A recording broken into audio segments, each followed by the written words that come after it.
You are not a neglectful parent. But there are things happening inside your toddler's brain, right now, today, that are quietly shaping who they will be at 25. Not because you don't love them. Because the science that exists on early childhood development almost never reaches the people who need it most.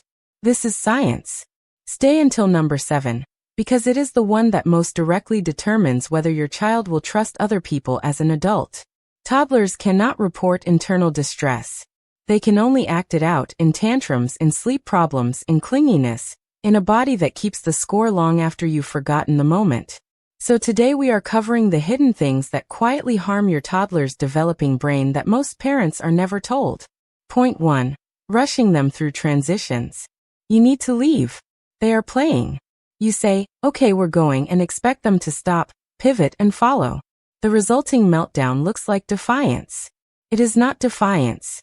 A toddler's prefrontal cortex, the part of the brain that handles switching between tasks, is not functional yet. It won't be until their mid-20s. What you are asking them to do is neurologically equivalent to asking someone to stop mid-sentence and immediately begin speaking a different language. Research from Harvard's Center on the Developing Child found that abrupt transitions in toddlerhood without preparation create a cortisol spike that can take up to 40 minutes to fully resolve. During that window, learning stops, emotional regulation collapses, and the child is chemically incapable of cooperation. 5 minutes before you need to leave, tell them. Then 2 minutes. Give the brain a runway. You are not negotiating. You are working with neuroscience instead of against it. Point 2. Praising them for being smart. This one is counterintuitive enough that it has been replicated in over 30 studies since Carol Dweck first published it at Stanford in 1998. When you tell a toddler, "You're so smart," you are accidentally teaching them that intelligence is a fixed thing they either have or don't. So when something gets hard, when the puzzle doesn't fit or the crayon breaks, they don't try harder. They conclude they were wrong about being smart, and they stop. Children praised for effort. You worked really hard on that. Develop what Dweck called a growth mindset. They try longer. They fail more. They recover faster. The children praised for being smart avoid challenge entirely because challenge threatens the identity they've been given. The word smart might be costing your child their resilience before they ever set foot in a classroom. Point 3.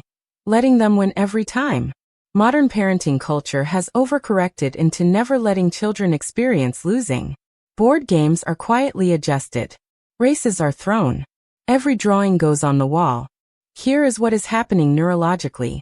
Losing in a safe environment, with a regulated adult present, is one of the primary mechanisms by which the brain learns to tolerate frustration. The research term is distress tolerance, and it is one of the strongest predictors of adult mental health outcomes we have. Children who are never allowed to lose in early childhood show measurably lower frustration tolerance by age 7. They are not more confident. They are more brittle. They have not learned that disappointment is survivable. Let them lose. Sit with them in the losing. That is the lesson. Your presence in their discomfort teaches them that discomfort can be survived. That is worth more than any trophy. Point 4. Answering their questions with answers. When a toddler asks why the sky is blue, the instinct is to explain it. But answering a child's question immediately, every time, cuts off the exact cognitive process the question was meant to start. Curiosity researchers at UC Davis found that the moment of not knowing, the gap between question and answer, is when the brain releases dopamine and encodes the learning most deeply. When you answer immediately, you short-circuit the process. The child learns the fact. They do not learn from the experience of wondering. Instead, ask back, "What do you think?" Not as deflection, as an invitation into their own mind. Children who are regularly invited to hypothesize before being told the answer show stronger creative problem-solving at age 8 than children who were simply given correct information throughout early childhood. The best thing you can do for a curious child is sometimes refuse to be the answer. Point 5. Using timeout as a default consequence. Timeout was designed in the 1960s as a behavioral modification technique for clinical settings. It was never validated as a general parenting tool. And the research on what actually happens to a child's brain during timeout has largely been ignored. When a toddler is sent to a corner or a room alone after a behavioral outburst, they are in a state of neurological flooding. Their cortisol is elevated, their heart rate is up, their prefrontal cortex is offline. The isolation does not give them time to reflect. They are not capable of reflection in that state. What they experience is abandonment at the moment they most need co-regulation. Dr. Daniel Siegel's research on interpersonal neurobiology found that children who are consistently isolated during emotional peaks learn to suppress, not process, difficult emotions. The behavior may stop. The internal experience goes underground and resurfaces in adolescence as anxiety, emotional avoidance, or rage. Stay with them. Regulate yourself first. A calm nervous system is contagious. So is a dysregulated one. Point 6. Narrating the world at them instead of with them. There is a parenting trend, well-intentioned, research adjacent, of narrating everything to toddlers to build vocabulary. Now we are putting on your shoes. The shoes are blue. We are going outside. Language exposure matters. But there is a critical distinction that most of the popular advice misses. Narrating to a child is a monologue. Narrating with a child is a dialogue. Studies tracking language development found that back-and-forth conversational exchanges, even with pre-verbal toddlers, build neural connections in Broca's area, the language and communication center. That one-sided narration does not.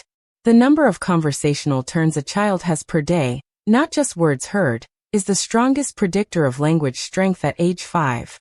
Pause after you speak. Wait for the babble, the gesture, the grunt. Respond to it.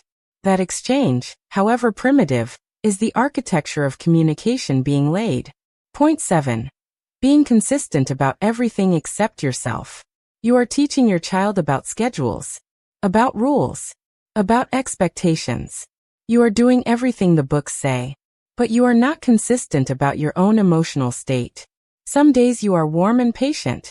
Some days the same behavior that earned a laugh earns a sharp tone. Some days you are present. Some days you are somewhere else entirely behind your eyes. And this, not the rules, not the routines, is what your child is actually studying. Developmental psychologist Mary Ainsworth spent decades documenting what creates secure attachment in children. The single strongest predictor was not warmth. It was not patience. It was not even time spent together. It was maternal predictability. The degree to which a parent responded to a child's signals in consistent, readable ways. A child can adapt to a parent who is sometimes strict, sometimes playful, sometimes tired. What a child cannot adapt to is a parent they cannot predict. The unpredictability itself becomes the threat. The child's entire system reorganizes around monitoring you instead of exploring the world. You do not need to be a perfect parent. You need to be a decipherable one. Show them who you are, consistently, even in your imperfections, so they never have to spend their childhood trying to figure you out. None of this was meant to land like an accusation. Every single thing on this list is done daily by parents who are doing their absolute best with what they were given. The gap was never love. It was always information. Your child cannot tell you what they need their brain to receive right now, but they chose you to figure it out for them. And you just got closer. If this finds you at the right moment, send it to one parent who is trying.